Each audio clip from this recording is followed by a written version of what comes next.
मेरा नाम सोहन सिंह आर्य ब्रजवासी है। आज दिन शुक्रवार 15 अगस्त 2025 है। आज हम सब मिलकर देश की आजादी का 78 वर्ष पूर्ण होने पर 79वां स्वतंत्रता दिवस मना रहे हैं। मैं सभी देशवासियों को, सभी अध्यापकगण, श्री मान्यवर, सभी ग्रामवासी और प्रिय बच्चों, सभी को मैं स्वतंत्रता दिवस की बधाई देता हूँ। हमें इतिहास में पढ़ाया गया कि इस देश को आजाद कराने में कांग्रेस और महात्मा गांधी और जवाहरलाल का बहुत बड़ा योगदान था। इसीलिए महात्मा गांधी को राष्ट्रपिता बना दिया गया कि उनके चरखे से आजादी मिली थी। हे भाइयों, ये बात 100% झूठ है। हमारे महान क्रांतिकारियों ने 1857 से लेकर 1947 तक 90 साल तक अंग्रेजों से लड़ाई लड़ी है। उससे हमारे 7,32,000 वीर शहीद हुए थे। हमारे क्रांतिकारियों में मजदूर, किसान सभी मिलकर थे। हमारी बहनों ने भी मिलकर अंग्रेजों से 90 साल तक लड़ाई लड़ी है। गूगल पर मैंने जब सर्च किया तो पाया कि देश की आजाद कराने में स्वामी दयानंद का भारी सहयोग था। 1846 में स्वामी दयानंद जी ने अपने घर को छोड़ दिया था और भारतवर्ष के भ्रमण पर जगह जगह घूम रहे थे। वो दक्षिण में एक नदी के किनारे योग साधना कर रहे थे। तभी उनके कानों में एक स्त्री के रोने की आवाज आई। अब जैसे जैसे वो स्त्री पास आ रही थी, वैसे ही आवाज का आना और तेज हो गया। स्वामी जी की योग निद्रा भंग हो गई। उन्होंने देखा कि एक स्त्री रोते हुए अपने मरे हुए पुत्र को सीने से लगाकर आ रही थी। उस स्त्री ने नदी में पहुंचकर अपने पुत्र के शरीर से आधी धोती का कफन उतारकर और बिना कपड़े के ही नदी में बहा दिया और उस वस्त्र को धोकर जाने लगी। तब पास खड़े हुए दयानंद ने कहा कि हे माता, तूने ये क्या किया? बिना कपड़े और कफन के ही अपने बच्चे को नदी में बहा दिया। उस माता ने कहा, हे स्वामी जी, आप नहीं जानते, मेरे पास एक ही साड़ी है, उससे मैंने आदि से कफन बनाया था। अब इसे धोकर ले जा रही हूँ। दोबारा सीकर अपने लिए इसे साड़ी बनाऊंगी, क्योंकि दूसरी साड़ी मेरे पास नहीं है। अब स्वामी जी सोच रहे थे, क्या हमारे देश की ऐसी दुर्दशा कैसे हो गई? कभी सोने की चिड़िया था। स्वामी जी एक बहुत बड़े जमींदार के यहाँ पैदा हुए थे। उन्होंने गरीबी को नहीं देखा था। अब उनके मन में ये विचार आया कि अंग्रेजों ने हमारे देश को कितना कंगाल कर दिया है और बच्चे बिना कफन के ही नदियों में बहा जाए रहे। मेरी ऐसी साधना से कोई फायदा नहीं है। अब स्वामी जी ने कहा कि भारत में घूम घूम कर मैं अंग्रेजों के खिलाफ युद्ध की तैयारी कराऊंगा। अब स्वामी जी उत्तर भारत की तरफ चल दिए। 1855 में स्वामी जी काशी में पहुंचे और वहां पर कुछ दिन उन्होंने योग साधना की। तभी उनके पास एक रानी अपने सैनिकों सहित आई। वेशभूषा में उसने सफेद वस्त्र धारण कर रखी थी। उसने आकर स्वामी जी को पैर छुए और कहा कि मैं एक नारी हूँ, मैं झांसी की रानी लक्ष्मीबाई हूँ। हे स्वामी जी, अंग्रेजों ने षड्यंत्र रच कर मेरे राज को मुझसे छीनना चाहते हैं। मैं एक अबला नारी हूँ, मुझे क्या करना चाहिए? तब स्वामी जी ने कहा, हे बहन, तुम अबला नहीं हो, तुम शक्ति का अवतार हो, इसलिए अपनी शक्ति को जागृत करो।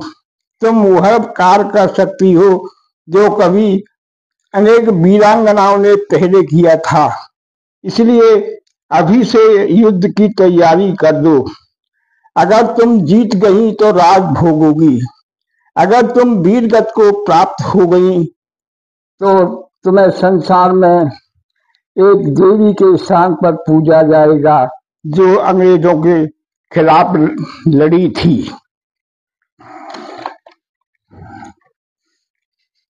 और 1857 से पहले क्रांति की शुरुआत चारों तरफ चालू हो गई। इसके बाद नाना साहब, चाचा टोपे, लक्ष्मीबाई के साथ और न जाने कितने वीर अपने प्राणों को न्यौछावर करने के लिए तैयार हो गए। 1857 की क्रांति में हमारा मथुरा भी अछूता नहीं रहा। हमारे मथुरा के आसपास वीरों ने स्वामी ब्रजानंद के सहयोग से एक सेना बनाई। उसमें ब्रजानंद जी का नाम इतिहास में नहीं आया है। उनका बखान एक अंधे साधु के रूप में किया गया है, जबकि मथुरा वृंदावन में अंधे साधु केवल वही थे और न कोई इतना विद्वान था। एक जगह सभी के साथ क्रांतिकारियों ने स्वामी जी से मीटिंग की और एक दिन क्रांति का निश्चित था, मगर किसी कारणवश मंगल पांडे नाम के क्रांतिकारी ने मेरठ से क्रांति शुरू कर दी। अब देश में चारों तरफ क्रांति की आग लग गई। हमारी माता बहना भी इस क्रांति में शामिल हो गई। चारों तरफ क्रांति की जब सौसराहट अंग्रेजों को तो लगी, उन्होंने अंग्रेज शासन ने मिलकर क्रांति को विफल कर दिया। हमारे अनेक वीरों को फांसी पर लटका दिया। चाचा टोपे को फांसी दी गई। हमारे मथुरा के पास एक अणीक गांव है, वहां की हवेली में मथुरा के 57 क्रांतिकारियों को अंग्रेजों ने फांसी पर चढ़ा दिया था। अब क्रांति विफल होने पर स्वामी दयानंद के गुरु ब्रजानंद कोमा में चले गए। 2 साल तक कोमा में रहे। उसके बाद सोचने लगे, कोई ऐसा ज्ञानी पुरुष नहीं जो मेरे ज्ञान को जन जन तक फैला सके। तब 3 साल के बाद उनके पास एक युवा सन्यासी आए। उन्होंने कुटिया का द्वार खटखटाया। गुरु ने कहा, कौन आया है? आने वाले ने कहा, यही जानने के लिए तो मैं आया हूँ, मैं कौन हूँ। तब स्वामी जी ने सोच लिया कि लगता है कि मेरी खोज अब खत्म हो गई है। उन्होंने 3 साल तक उस युवा सन्यासी को वेदों का ज्ञान दिया। वह सन्यासी 3 साल में ही सब कुछ विद्या को पढ़ गया। एक दिन जब गुरु से दक्षिणा का दिन आया तो उन्होंने कुछ लोगों किसी से गुरु दक्षिणा देने के लिए भिक्षा में ली और गुरु के पास गए कि हे गुरुदेव, मेरी गुरु दक्षिणा स्वीकार कीजिए। तब स्वामी ब्रजानंद ने कहा, हे पुत्र, क्या लाए हो? उन्होंने कहा, हे गुरु, थोड़ी सी लौंग, वो भी भिक्षा में लाया हूँ। तब स्वामी ब्रजानंद ने कहा कि हे पुत्र,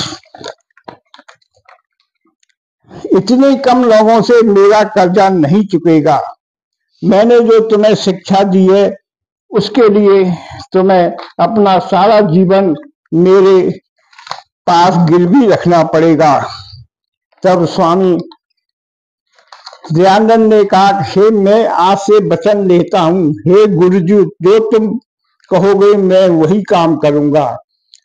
तब ब्रजानंद जी ने कहा, मैं तुमसे कोई धन दौलत नहीं मांग रहा हूँ, एक वचन दो, जब तक तुम जीवित रहोगे देश की आजाद करने में सभी राजाओं को इकट्ठा कर उन्हें दोबारा क्रांति के लिए पैदा करोगे और जो मैंने तुम्हें वेदों का ज्ञान दिया है उसे जन जन पहुंचाने का काम करोगे।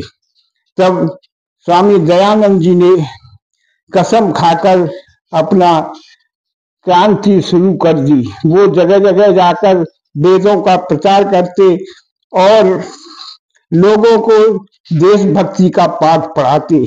उन्होंने अमरग्रंथ सत्याग्रह प्रकाश लिखा। आपने देखा होगा कि लाला लाजपत राय पर उस समय साइमन कमीशन का विरोध करते हुए अंग्रेजों ने लाठियां चलाई। उनके हाथ में सत्याग्रह प्रकाश था। लाठियों की मार से लाला लाजपत जी की मृत्यु हो गई। उन्हें चिता पर रखने के लिए भगत सिंह ने प्रार्थना की थी, मैं लाला जी की मृत्यु का बदला अवश्य लूंगा। 17 दिसंबर 1928 को भगत सिंह ने जॉन साइंस को गोली मार दी। सुखदेव और चंद्रशेखर आजाद ने उसका सहयोग किया। भगत सिंह के दादाजी और भगत सिंह के चाचाजी सभी आर्यवादी थे। सत्य प्रकाश को पढ़कर राम प्रसाद बिस्मिल, राजगुरु, सुखदेव, ठाकुर रोशन सिंह, अनेक क्रांतिकारी वीर तैयार हो गए। अंग्रेजों ने उन सबको फांसी पर चढ़ा दिया। सुभाष चंद्र बोस जिन्होंने आजाद हिंद फौज बनाकर अंग्रेजों से लड़ाई लड़ी। इस तरह अनेक वीरों के सहयोग से भारत देश आजाद होने की कगार पर था।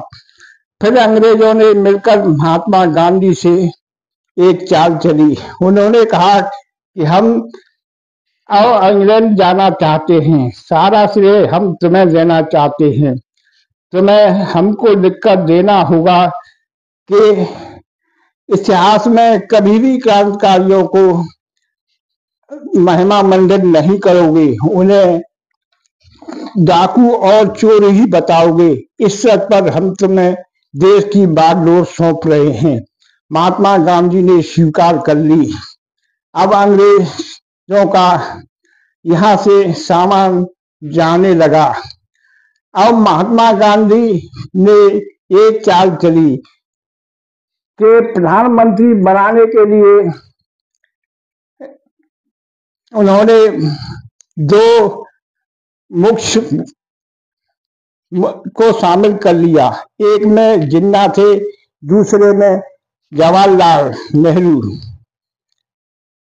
तब महात्मा गांधी ने सोचा कि अब दोनों को किस तरह से दो देशों का राजा बनाया जाए।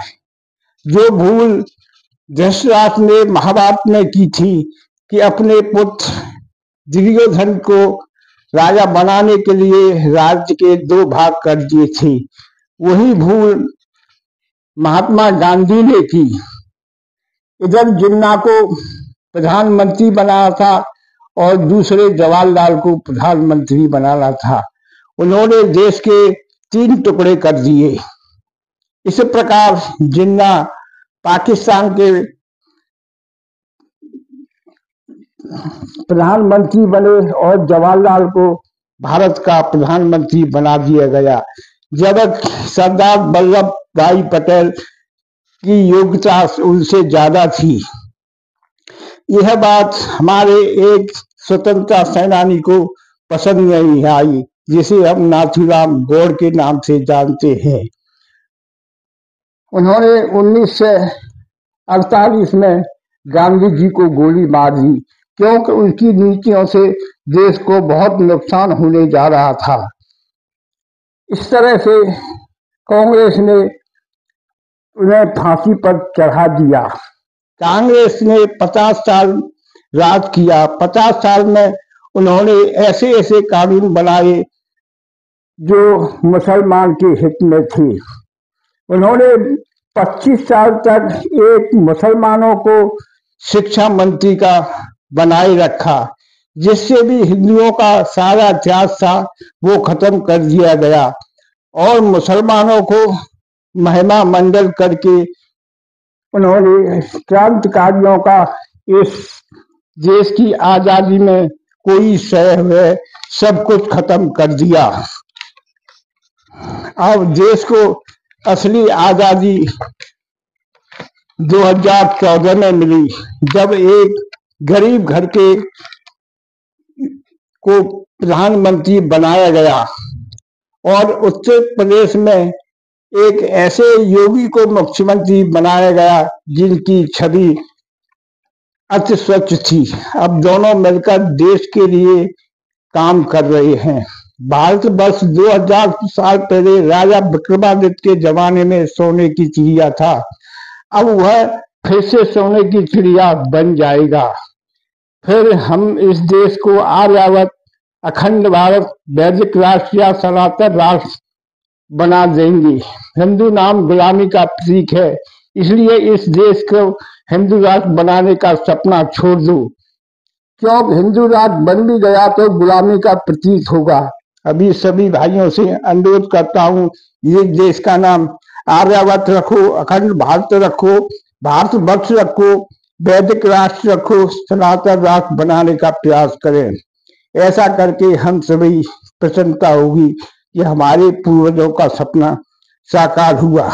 सभी भाइयों को मैं आज आर्यावर्त, अखंड भारत, वैदिक राष्ट्र की कल्पना के साथ सभी को धन्यवाद देता हूँ। नमस्ते।